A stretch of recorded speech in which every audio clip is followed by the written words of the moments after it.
నమస్తే సార్. పెద్దలందరూ కూడా నమస్కారం. వాస్తవానికి మనకి ఎక్కడన్నా ఒక రోడ్లో పిచ్చి కుక్క కనబడితే ఏం చేస్తాం? మున్సిపాలిటీ వాళ్ళకి కంప్లైంట్ చేస్తాం. హ్మ్. దాన్ని ఆ కుక్కల బండి వాడికి పట్టించే కార్యక్రమాన్ని ముమ్మరంగా చేస్తాం. హ్మ్. కాబట్టి అవినాష్ రెడ్డి అనబడే వ్యక్తిని మనం ఒక ఎంపీకి చూడాల్సిన అవసరం లేదు. ఇది అన్పార్లమెంటరీ లాంగ్వేజ్ అయినా ఒకవేళ ఏదైనా శిక్ష వేసినా ఆ శిక్షకి నేను సిద్ధంగా ఉన్నాను. హ్మ్. ఎందుకు చెప్తానంటే డైరెక్ట్ గా బాబాయ్ హత్యలో, వైఎస్ వివేకానంద రెడ్డి హత్యలో వీళ్ళు పాత్రదారులు అనేది స్పష్టంగా సిబిఐగా నిర్ధారించింది. హ్మ్. నిర్ధారించిన తర్వాత ఈరోజు న్యాయ వ్యవస్థ కూడా ఆయనకి బెయిల్ ఎందుకు ఇచ్చింది అనే దగ్గర ప్రజల్లో సందేహాలు ఉన్నాయి. వాటికి సమాధానం చెప్పాల్సిన అవసరం ఉంది. అదేవిధంగా న్యాయమూర్తులు కూడా సమీక్షించాలి. మనం ఒకసారి బెయిల్ ఇవ్వడానికి ముందు పరిస్థితి ఏంటి, అతనికి ఎంత ట్రాక్ రికార్డు ఉంది, ఆ ట్రాక్ రికార్డు వల్ల లక్ష్యం ఏంటి, లాభం ఏంటి చూసుకోవాలి. హ్మ్. కాబట్టి ఈ కొలీజియం సిస్టమ్ కూడా నేను గమనిస్తున్నాను ఇటీవల కాలంలో. హ్మ్. న్యాయమూర్తులు నియామకం చేసుకున్న తర్వాత వాళ్ళు పైన సమీక్ష ఉన్నట్టుగా నాకు కనబడడం లేదు. విజిలెన్స్ ప్రాపర్ గా ఉన్నట్టు నాకు కనబడడం లేదు. హ్మ్. అందుకే నేను ఏం చెప్తున్నానంటే ఖచ్చితంగా ఆయన బెయిల్ ని వెంటనే రద్దు చేయాల్సిన అవసరం ఉంది. హ్మ్. రద్దు చేసి అనేక కేసుల్లో ఆయన ముద్దాయి కాబట్టి రాష్ట్ర ప్రభుత్వం చొరవ తీసుకొని ఖచ్చితంగా attorney general, advocate general Delhi నుంచో లేకపోతే ఇక్కడి నుంచో ఎక్కడి నుంచైనా సరే ఇమీడియట్ గా చర్యలు తీసుకొని అతన్ని బయట పెట్టకూడదు. ఎందుకంటే బయట పెడితే అతను చాలా ప్రమాదకారి.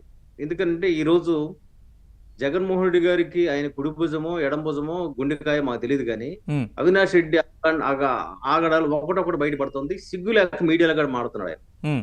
నాకు తెలిసి ఎవరు కూడా ఇన్ని నేరాలు ఉన్న వాళ్ళు మీడియాకి వచ్చి మాడాలని సిగ్గుపడతారు. హ్మ్.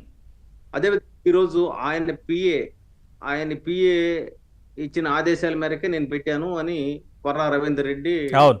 ఇచ్చిన స్టేట్మెంట్ కనబడుతున్నాయి. హ్మ్. అంటే ఇవన్నీ చూసిన తర్వాత పోలీస్ అంతా డీజీపీ గారు ఏం చేస్తున్నారు? ఖచ్చితంగా డీజీపీ గారు ఆ స్టేట్మెంట్ ఆధారం చేసుకుని మీరు అరెస్ట్ చేయాలి. హ్మ్. అరెస్ట్ చేసి కోర్టుకి పెట్టండి. మళ్ళీ కోర్టు డిసైడ్ చేస్తుంది ఆయన్ని ఏ కేసులు, ఆ కేసులు బెయిల్ ఇచ్చారు తప్ప ఈ కేసులు ఏమి ఆయన బెయిల్ ఇవ్వలేదుగా. హ్మ్. కాబట్టి ఈ కుట్రదారుడు పలాని వ్యక్తి కాబట్టి ఆ కుట్రదారుడిని అరెస్ట్ చేయడం అనేది ఖచ్చితంగా పోలీసుల బాధ్యత. పోలీసులు నిర్లక్ష్యంగా వ్యవహరిస్తే ఏమవుతుందంటే సమాజానికి అన్యాయం చేసిన వాళ్ళు అవుతాం. హ్మ్. కాబట్టి ఇప్పుడు అవినాష్ రెడ్డి గారిని కావచ్చు, ఇక్కడ పోలీస్ వ్యవస్థ కావచ్చు, అదేవిధంగా సిబిఐ కూడా వాళ్ళకి కూడా సిగ్గుచేటే. హ్మ్. సిబిఐ కూడా అక్కడ దాకా పోయి అరెస్ట్ చేయకుండా రావడం అంటే అది ఆ రోజున జగన్మోహన్ రెడ్డి గారి పాలనలో పోలీస్ వ్యవస్థ తలదించుకోవాలి. అప్పుడు ఎవరైతే ఎస్పీ ఉన్నాడో, నేను అరెస్ట్ చేస్తే లా అండ్ ఆర్డర్ ప్రాబ్లం అన్న ఎస్పీని కూడా ఇమీడియట్ గా సర్వీస్ నుంచి రిమూవ్ చేయాలి. హ్మ్. అది రాష్ట్ర ప్రభుత్వం చేయాలి. నేను ముఖ్యమంత్రి అయితే ఒక గంటలో వాళ్ళని రిమూవ్ చేస్తాను, అందులో సందేహం లేదు. ఎందుకంటే సిబిఐ పరువు ప్రతిష్ట పోయేలా వ్యవహరించిన ఆ ఎస్పీ ఎవరో, ఆ ఆ ఎస్పీతో మీద చర్యలు తీసుకోవడం ముఖ్యమంత్రిగా చంద్రబాబు నాయుడు గారి బాధ్యత. పవన్ కళ్యాణ్ గారు కూడా ఇలాంటి వాటి మీద ప్రశ్నిస్తే ప్రజల నుంచి కూడా మరింత హర్షణీయం వస్తుంది. అదేవిధంగా అనిత గారు కూడా దాని మీద స్పందించాల్సిన అవసరం ఉంది. హ్మ్. ఎందుకు చెప్తున్నానండి, ఈ రోజు పోలీసు వ్యవస్థ నిర్వీర్యం అయిపోవడానికి కారణం జగన్మోహన్ రెడ్డి గారు. ఎందుకంటే వాళ్ళు 30 సంవత్సరాలు నేనే ముఖ్యమంత్రిగా ఉంటాను, నాకు ఎదురు లేదు, నేను ఏం చెప్తే అది శాసనం అన్న ఒక అహంభావంతో ఆయన వ్యవహరించిన తీరు వల్ల పోలీసులు సరెండర్ అయ్యారు. సరెండర్ అయిపోయి వీళ్ళు చేస్తున్న తప్పులు ఒకటి రెండు కాదు, మొత్తం రాష్ట్ర వ్యాప్తంగా అరాచకం, ఇసుక పేరుతో, మద్యం పేరుతో అరాచకం. తెలుగుదేశం పార్టీ కార్యాలయం మీద మీకు తెలిసింది, తెలుగుదేశం పార్టీ విజయవాడ కార్యాలయం మీద దాడి మాత్రమే కాను, ఆంధ్రప్రదేశ్ లో ప్రతి ఒక్క టీడీపీ కార్యాలయం మీద దాడులు చేశారు. హ్మ్. అదేవిధంగా బీజేపీ సంబంధించిన అధ్యక్షుడిని, కర్నూలులో అధ్యక్షుడి మీద కూడా మరి పోలీసులు అరాచకం చేశారు, అరెస్ట్ చేసి లోపల కూడా పెట్టారు. అంటే నేనేం చెప్తున్నానంటే ప్రతి దగ్గర వాళ్ళ అధికార దుర్వినియోగం చేసిన నేపథ్యంలో వాళ్ళని ఖచ్చితంగా పాముని బుట్టలో పెట్టాలి, అది బయట తిరిగితే కాటేస్తుంది. హ్మ్. అంటే వీళ్ళందరూ పాపం అంటే వాళ్ళు విషనాగులు. స్వయంగా షర్మిల గారు కూడా ఒబ్బరుగా చెప్పారు, అనకొండల్ని లోపల పెట్టాలి, వాళ్ళ అసలు అరెస్ట్ చేయాలని చెప్పి. కాబట్టి జగన్మోహన్ రెడ్డి గారికి భవబంధాల మీద ఏమాత్రం ఆపేక్ష లేదు. ఆపేక్ష ఉంటే సొంత చెల్లెల మీద పెట్టిన కామెంట్ తెలుగుదేశం పార్టీ వాళ్ళు పెట్టించారనో, లేకపోతే సొంత తల్లి మీద పెట్టిన కామెంట్ తెలుగుదేశం పార్టీ వాళ్ళు పెట్టించారనో ఆయన అటు మాట్లాడు. తెలుగుదేశం పార్టీ వాళ్ళకి అవసరం ఏంటి, ఇంకో పార్టీకి అవసరం ఏంటి, షర్మిల మీద లేకపోతే ఇంకొకరి మీద పెట్టాల్సిన అవసరం ఏంటి? డైరెక్ట్ గా ఆయన స్టేట్మెంట్ ద్వారా బయటకు వచ్చింది కదా.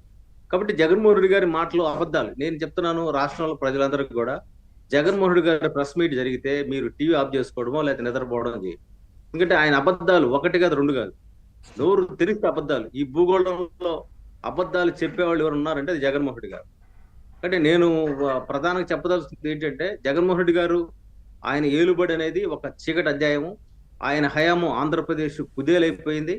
ఆయన హయాంలో దరిదాపు 45 కేంద్ర సంస్థలు అమరావతి ప్రాంతంలో వస్తే ఆ కేంద్ర సంస్థలు రాకుండా అడ్డుకున్న రాష్ట్ర ద్రోహి ఆయన. ఎందుకంటే ఎవరిగాడ తన రాష్ట్రంలో అభివృద్ధి జరుగుతుంటే అడ్డుకోరు. అదేం చంద్రబాబు నాయుడు గారి సొంత ఎస్టేట్ అమరావతి, ఆయన సొంత భూములు అవే.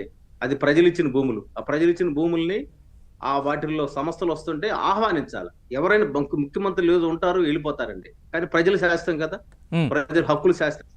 కాబట్టి తప్పు ఎవరు చేసినా తప్పే. నేనైతే రాజకీయాలకు అతీతంగా తప్పు జరిగిన వాళ్ళ మీద శిక్ష జరగాలి. అదేవిధంగా నేను సుప్రీంకోర్టు ప్రధాన న్యాయమూర్తిని కానీ హైకోర్టు న్యాయమూర్తిని కానీ విజ్ఞప్తి చేసేది ఏంటంటే, ఇది రికార్డ్ అయిన తర్వాత వాళ్ళు విన్నా కానీ సమీక్ష చేయాలి. ఖచ్చితంగా ఒక న్యాయమూర్తి ఇటువంటి నటోరస్ క్రిమినల్ మీద మరి ఆయన బెయిల్ ఇస్తే ఆ బెయిల్ కూడా సమీక్షించి ఖచ్చితంగా బెయిల్ రద్దు చేయాల్సిన బాధ్యత కోర్టులకు కూడా ఉంది.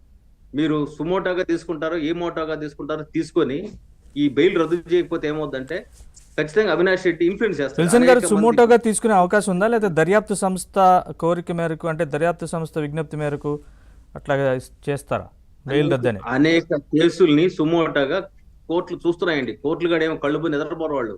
వాళ్ళు కూడా మీడియాని చూస్తారు, అబ్జర్వ్ చేస్తారు. ఎస్, నేను ఒక భారతీయ జనతా పార్టీ అధికార ప్రతినిధిగా, ఒక కార్పొరేషన్ చైర్మన్ గా పనిచేసిన వ్యక్తిగా చెప్తున్నాను. I'm the responsible person. కాబట్టి నేను చెప్తున్నాను, మీరు సమీక్షించండి. మీడియాలో వచ్చే వార్తలు బట్టి కూడా సమీక్షిస్తారు. సమీక్షించలేదా? మొన్న కలకత్తాలో చనిపోయిన ఆ పాపది కోర్టు కదా సుమోటో తీసుకుంది.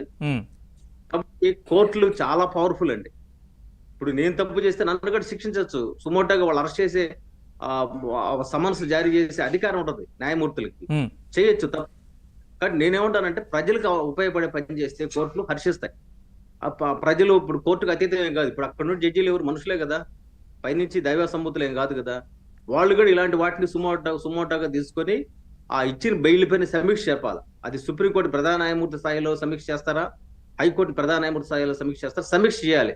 మీరు బెయిల్ ఇచ్చేసి అచ్చోసిన ఆంబోతుల్లాగా బయటకు వదిలేస్తే అది న్యాయ వ్యవస్థకు కూడా కళంకం. కాబట్టి ఎవరైనా సరే, ఇండియన్ పీనల్ కోడ్ ఉంది ఎవరి కోసము? భారత ప్రజల కోసం. ఎవరి కోసం మనం స్వంతం తెచ్చుకున్నాము? ప్రజల కోసం, ప్రజల హక్కుల కోసం, ఆత్మగౌరవం కోసం, వాళ్ళ అస్తిత్వం కోసం, రేపటి ప్రపంచం కోసం తెచ్చుకున్నాం.